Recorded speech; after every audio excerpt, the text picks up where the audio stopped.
ಏನ್ ಹೇಳಿ? ಸಿಎಂ ರುಚಿ ನೋಡಿದ್ರಲ್ಲ ಏನೇನ್ ಮಾಡ್ಬೋದು ಅಂತ.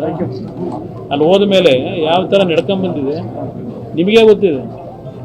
ಯಾವ್ಯಾವ ಸಂದರ್ಭದಲ್ಲಿ ಮುಖಭಂಗಕ್ಕೆ ಒಳಗಾದ್ರು 13ರಿಂದ 18 ಈಗ ಬಿಜೆಪಿ ಮೇಲೆ ಹೇಳ್ತಾರೆ. ಅವರು ಮುಖ್ಯಮಂತ್ರಿಯಾಗಿ ಚುನಾವಣೆ ಹೋಗೋ ಸಂದರ್ಭದಲ್ಲಿ 2018ರಲ್ಲಿ ಏನೇನು ಮಾಡಿದ್ರು, ರಾಜ್ಯದ ಆರ್ಥಿಕ ಪರಿಸ್ಥಿತಿನ ಯಾವ ರೀತಿ ಸಂಪೂರ್ಣವಾಗಿ ಮುಂದೆ ಬರ್ತಕ್ಕಂಥ ಸರ್ಕಾರಗಳು ನಿಭಾಯಿಸ್ಲಿಕ್ಕೆ ಆಗದೆ ಇರತಕ್ಕಂಥ ವಾತಾವರಣ ಇವ್ರ ಕ್ರಿಯೇಟ್ ಮಾಡಲಿಲ್ವಾ ಸಿದ್ದರಾಮಯ್ಯನವರು? ಏನು ಯಾರು ಕಾಣದೇ ಇರೋ ಆರ್ಥಿಕ ಸಚಿವರ? ಇವ್ರ ಯೋಗ್ಯತೆಗೆ ಅವತ್ತು ರೈತರು ಸಾಲ ಮನ್ನಾ ಮಾಡಬೇಕು ಅಂತೇಳಿ ರಾಹುಲ್ ಗಾಂಧಿ ಹೇಳಿದ್ರು ಅಂತೇಳಿ ಮಾಡಿದ್ರಲ್ಲ. ನಾನು ಮುಖ್ಯಮಂತ್ರಿ ಆದಾಗ ಇನ್ನೂ 4,000 ಕೋಟಿ ಅವರ ಸಾಲ ಮನ್ನಾ ಯೋಜನೆ ಘೋಷಣೆ ಆಯ್ತಲ್ಲ, ತೀರಿಸ್ಬೇಕಂತ ನನ್ನ ಮೇಲೆ ಇತ್ತು. ನಾನು ಮುಖ್ಯಮಂತ್ರಿ ಆದಾಗ 2ನೇ ಬಾರಿ ಇವ್ರ ಜೊತೆ ಅವ್ರು ಬಜೆಟ್ ಮಂಡನೆ ಮಾಡಿದ್ರಲ್ಲ. ದೊಡ್ಡ ಆರ್ಥಿಕ ತಜ್ಞರು 4,000 ಕೋಟಿ ಉಳಿದಿತ್ತಲ್ಲ, ಆ 4,000 ಕೋಟಿನ ಯಾವ ಬಾಪ್ನಲ್ಲಿ ಹಾಕಿದ್ರು?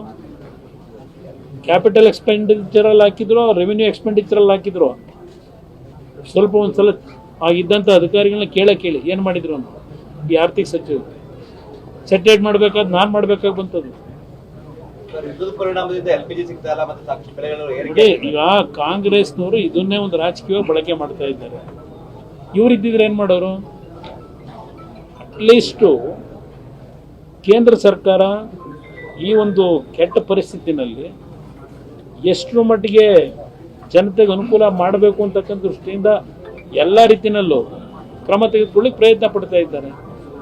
ಈಗ ಹಲವಾರು ದೇಶದಲ್ಲಿ ಲಾಕ್ಡೌನ್ ಆಗೋಂಥ ಪರಿಸ್ಥಿತಿ ಇದ್ದಾರೆ ಬೇರೆ ಬೇರೆ ದೇಶಗಳಲ್ಲಿ.